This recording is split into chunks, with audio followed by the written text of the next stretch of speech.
لوگ دن کی بجائے رات کو سفر کرنا پسند کرتے ہیں۔ ایک رات چچا شرمی پٹھان جانے کے لیے گھر سے نکلے اور تھوڑی دیر بعد ہی واپس آ گئے تو ان کا بہت برا حال تھا۔ انہیں ٹھنڈے پسینے آ رہے تھے، رنگ پیلا پڑ گیا تھا جیسے کسی نے خون ہی نچوڑ لیا ہو۔ ہماری تو سمجھ میں یہ بات نہ آئی کہ وہ کیوں اتنی جلدی واپس آ گئے ہیں۔ ہم تو یہ سمجھے کہ شاید ان کی طبیعت خراب ہو گئی ہوگی، کیونکہ ان کی ظاہری حالت ایسی ہی نظر آ رہی تھی۔ چچا جان کی گود میں ان کا 5 سال کا بیٹا کلیم بھی تھا۔ جب وہ گھر سے نکلے تھے تو کلیم بھی ان کے پیچھے بھاگا تھا۔ گاؤں کے ایک آدمی شکور نے کلیم کو باپ کے پیچھے بھاگتے دیکھ کر کہا تھا کہ بیٹا واپس گھر جاؤ، لیکن کلیم نہ مانا تھا۔ جب ہم نے کلیم کو گھر میں نہ پایا تو ہم سب پریشان ہو گئے اور اس کی تلاش سے گھر سے نکلے تو ہمیں راستے میں گاؤں کا ایک شخص شکور ملا، جس نے بتایا کہ آپ لوگ گھبراؤ نہیں، کلیم اپنے والد کے پیچھے جا رہا تھا، وہ ان کے ساتھ ہی چلا گیا ہوگا۔ چچا جان اکثر اپنے بیٹے کو شرمی پٹھان نانی سے ملانے ساتھ لے جایا کرتے تھے۔ شکور کی بات سن کر ہم مطمئن ہو گئے تھے۔ جب چچا گھر واپس آئے تو کلیم ان کے ساتھ تھا۔ اپنے بیٹے کو دیکھو، چچی بولی، آپ نے اس کو ساتھ لے کر جانا تھا تو ہمیں بتا کر جاتے نا، ہم لوگ خواہ پریشان ہو کر اس کو جگہ جگہ ڈھونڈتے رہے۔ چچا کو جواباً گہری خاموشی میں دیکھ کر چچی نے پوچھا، خیریت تو ہے نا؟ آپ کیوں اس قدر چپ ہیں؟ اتنی جلدی واپس لوٹ آئے؟ کیا آپ شرمی پٹھان نہیں گئے تھے؟ ہاں، میں وہاں نہیں گیا، رستے سے ہی واپس آ گیا ہوں۔ یہ جواب دے کر چچا نڈھال ہو کر چارپائی پر یوں گر پڑے جیسے کہ کسی نے بدن سے ان کی جان کشید کر لی ہو۔ وہ بولنا چاہتے تھے مگر زبان ساتھ نہیں دے پا رہی تھی۔ بمشکل چچا کے منہ سے یہ الفاظ نکلے تھے، میں تو کلیم کو ساتھ نہیں لے کر گیا تھا، یہ تو مجھے قبرستان کے اس پار جاتا ہوا راستے میں ملا تھا۔ میں خود حیران ہوں کہ یہ وہاں کیسے پہنچا۔ یہ میرے پیچھے بھاگا ضرور تھا پر میں اسے واپس اپنے دروازے کے سامنے چھوڑ گیا تھا۔ چچی کو ان کی یہ وضاحت سمجھ نہیں آئی، بولی، لگتا ہے آپ کی طبیعت ٹھیک نہیں ہے، آپ آرام کریں، صبح بات کریں گے۔ ہاں، میں ایک بات تو آپ کو بتانا بھول گئی کہ آپ کی لاڈلی بہت بیمار ہے۔ آپ کے جانے کے بعد اچانک ڈکارنے لگی، پھر زمین پر لیٹ گئی اور اب تک لوٹ پوٹ ہو رہی ہے، بہت تکلیف میں ہے بیچاری، جیسے کوئی اس کے پیٹ میں چھریاں مار رہا ہے۔ چچی کا اتنا کہنا تھا کہ چچا تو چھلانگ مار کر چارپائی سے اٹھے جیسے انہیں سانپ نے ڈس لیا ہو۔ ایک ٹھنڈی آہ ان کے منہ سے نکلی اور بولے، آج خیر نہیں، لگتا ہے میں کوئی غلطی کر بیٹھا ہوں۔ ہم سمجھ گئے کہ کوئی غیر معمولی واقعہ ہوا ہوگا۔ سب خاموش تھے، چچا پتھر کا بت بنے بیٹھے تھے۔ تبھی چچی نے ان کو شانے سے پکڑ کر ہلایا اور پوچھا، ہو کیا ہے آپ کو؟ ہمیں بھی تو کچھ بتائیں نا۔ چچی کے بار بار پوچھنے پر چچا نے جواب دیا، کچھ نہیں ہوا، بس تم لوگ مجھے اکیلا چھوڑ دو تھوڑی دیر کے لیے۔ اپنی لاڈلی کی خبر نہیں لوگے؟ وہ تو بہت تکلیف میں ہے، سن نہیں رہے آپ تو اس پر جان دیتے ہیں، آج وہ درد سے مر رہی ہے اور آپ کو ذرا پرواہ نہیں اپنی لاڈلی کی۔ جانے دو اب اس کو، وہ ٹھیک نہیں ہوگی۔ بے شک مجھے لاڈلی اولاد کی طرح پیاری ہے مگر اولاد سے زیادہ نہیں ہو سکتی۔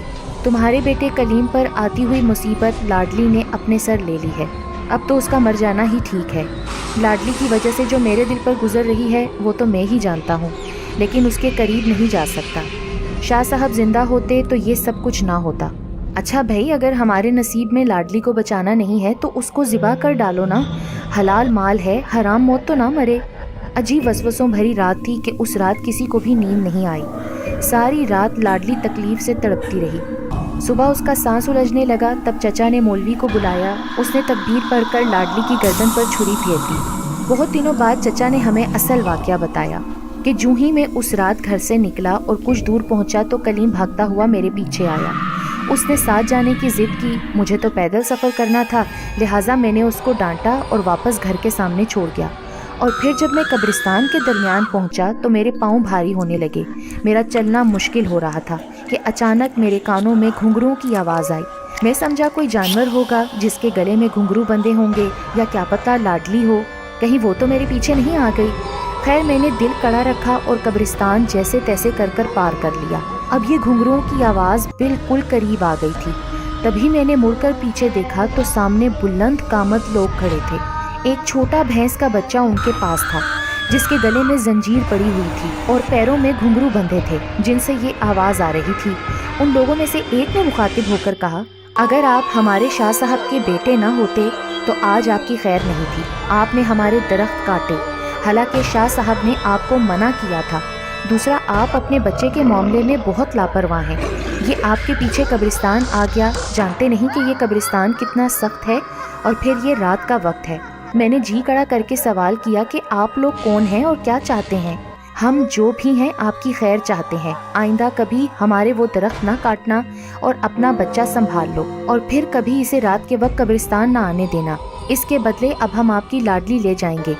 جو ہی انہوں نے لاڈلی کا نام لیا تو میں تو خوف سے کانپ گیا. لو اسے سنبھالو.